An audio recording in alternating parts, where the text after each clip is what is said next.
Hey everybody, Dirili here. Thank you so much for joining me for another episode of the Amazing Shinsengumi, Heroes in Love. We are on Chapter 6 with Todo Heisuke. You hate me that much? I don't know. I'm not sure how Chizuru is going to feel about this exactly. In the last episode, he basically dragged us off into a fire for an encounter that we were not entirely willing for. Wow, yeah, so I thought things were descriptive in Saito's route, but Heisuke has got a whole new level of meaning to the word descriptive in this game. I mean, it's not like this is a romance novel or anything, so they haven't gotten quite to that level, but still, I just can't say some things out loud, so I kind of dumbed down the text a little when you read some of these parts, okay? Well, let's see where Chapter 6 takes us. I have the feeling we probably won't have another encounter for a little while anyway, but we'll see. You never know. These things have all been so different from each other.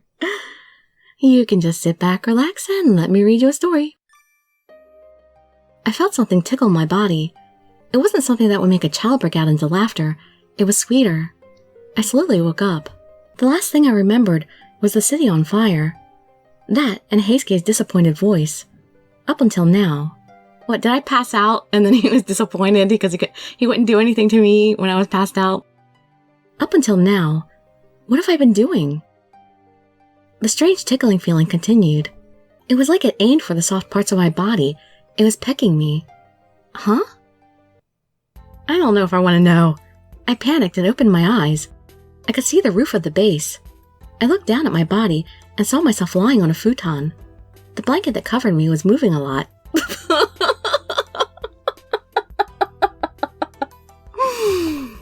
I had a bad feeling and took the blanket off.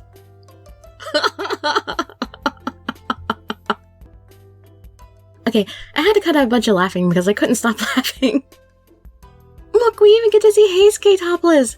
Why didn't we get to see Shinpachi topless? And why is Heisuke even more built than Sanosuke? Huh? Did you notice me, Chizuru? What do you think? Heisuke was under the blanket.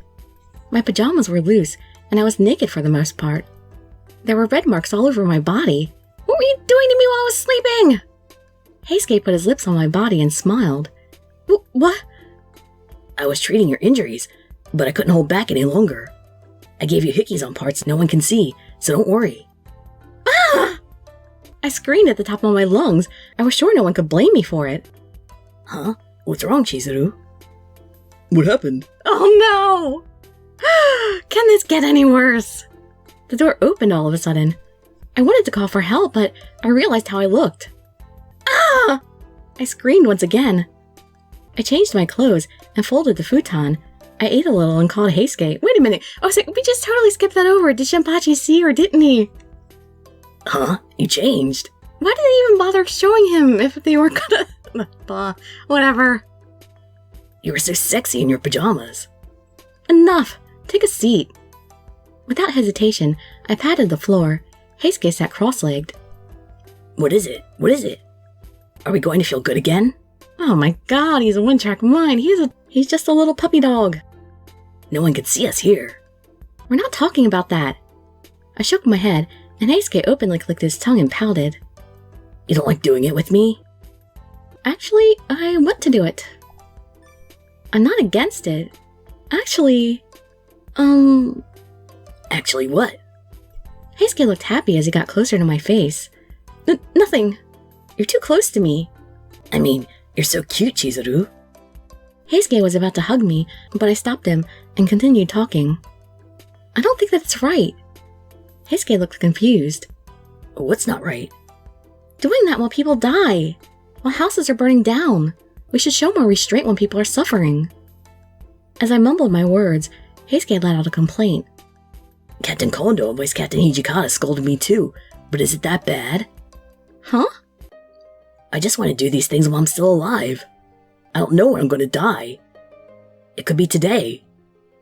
I just want to do this stuff so I don't regret it before I die. Is that so wrong?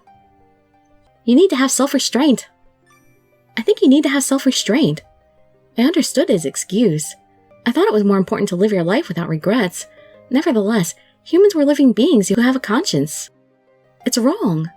Even if I'm going to regret it later? You might not die today, right? I might die tomorrow? You're just arguing for no reason.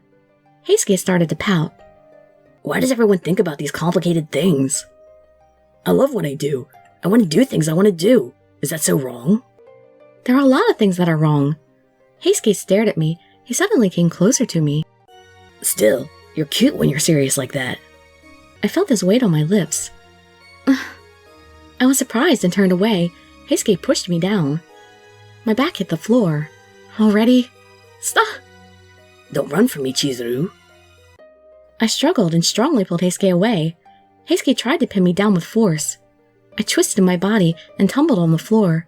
I shouted and tried to get away. You don't understand at all, Heisuke.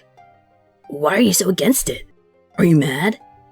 Heisuke was confused and tried to pin me down again. Our legs tangled and he pushed my shoulders down. He didn't want me to escape. No, stop it! You don't understand anything at all. I punched his cheek as hard as I could. Heisuke was so surprised, he was blinking in astonishment. Why? You hate me that much? I don't hate you, but I don't want to do this. What do you want to do? All you do is tell me no. I sighed. I was honestly trying to explain myself. I didn't know what to say. I fixed my kimono and stood up. I'm going shopping. Then I'll come with you. I'm going to go alone. I felt bad for Heisuke as he felt hopeless, but I couldn't be sure he wouldn't do something while walking down the road. It would be like taking an animal whose mating season was all year round. Yeah, that's basically what he seems like. That's how dangerous he was.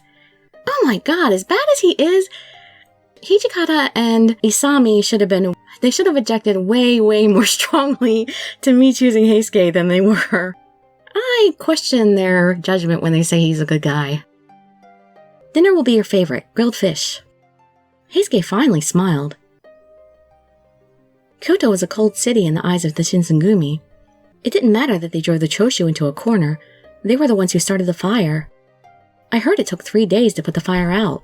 Of course the Shinsengumi helped to stop the fire, but their sins didn't disappear.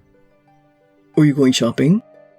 After what happened this morning, Shinpachi must have felt guilty. Save me, Shinpachi! Heisuke is crazy! Yeah, I'm buying ingredients for dinner. Don't say anything about the Shinsengumi. That's true. It's annoying, but...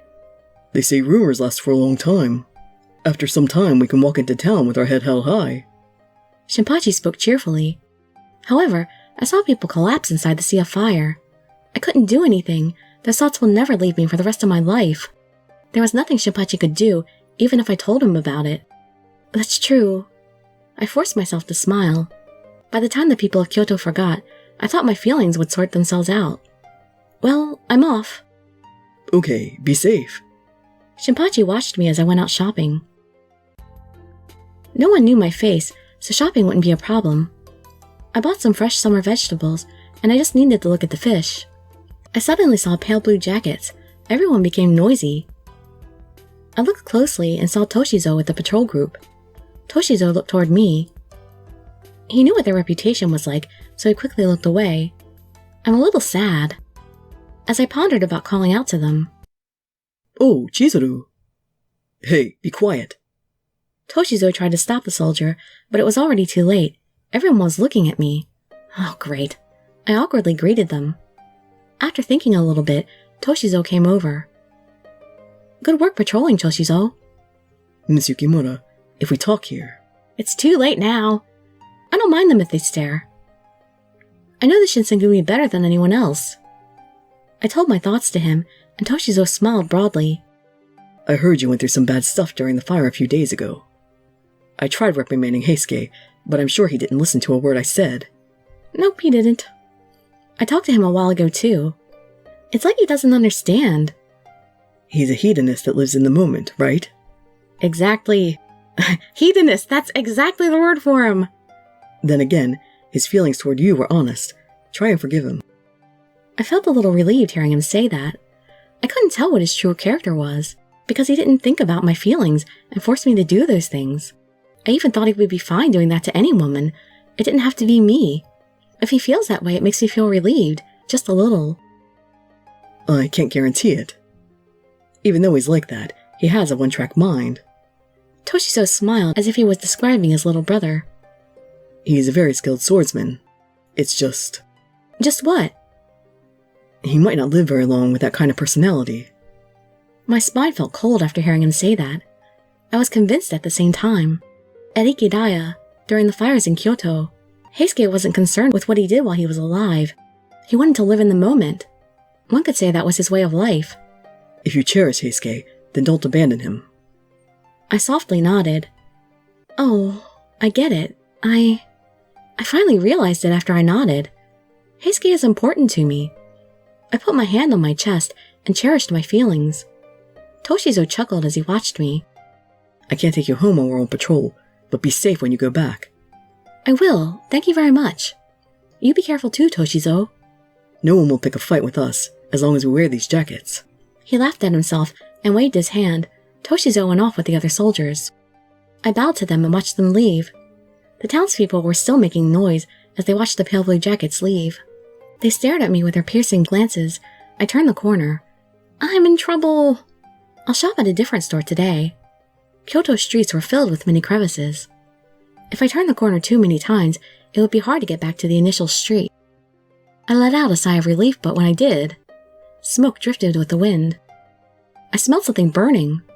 It's a fire! I ran toward the voices at once. That's not wise. Chapter 7 will be, I Don't Want to Regret It, which I'll have to read tomorrow because my voice is not cooperating at the moment. I've had to reread so many lines because it was so bad. Alright, so yeah, Heisuke's route is not all getting read in one night. This will have to be continued the next day. Hope to see you then, or in some of my other videos, and I'd be so grateful for any likes, comments, subscriptions, or shares with your friends to show some support. Thank you so much for joining me, and I wish you all health, happiness, and safety. Dirili signing out. Bye-bye, everybody.